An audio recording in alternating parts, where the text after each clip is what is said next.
Hi there, Sarah from Wellbeit. So this week I wanted to talk to you about emotions. The Office of National Statistics has published figures that says that double the amount of people are experiencing anxiety at the moment, and also there's almost double the amount of sadness being experienced at the moment because of the corona pandemic. So I wanted to talk about how mindfulness can help us with that.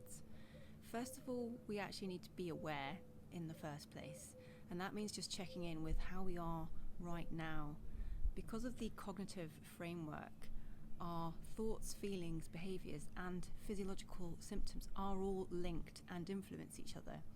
So anxiety or sadness might show up for you in a different way to someone else. You might notice a tightness in the chest or a feeling of butterflies. You might notice that you're not enjoying normal activities. There's a sort of lacklusterness, a bit of a mehness about your daily business. Or you might snap at someone, or you might actually experience the emotion. But the first thing is to check in with yourself and be aware of that. The second part of mindfulness is what we call non-judgment. So it's very easy to assign a label to our emotions as good or bad, and we might say that anxiety or sadness is a bad emotion. But as soon as we start labeling it, we're getting involved with it, and we're not allowing ourselves to have a little bit of distance from it, which is what helps us to let go. So it's not to say these emotions aren't unpleasant, it's just that labeling them as good or bad might not serve us. And in fact, anxiety, sadness, there's always a positive intent behind these emotions. Anxiety tells us there's some kind of risk. Sadness tells us that something's important to us. So we want to try and get away from labeling good and bad and just seeing them as emotions. The other part of non-judgment is not judging ourselves for having the emotion. In fact, about half of us are feeling anxious right now, so it's really normal to respond this way.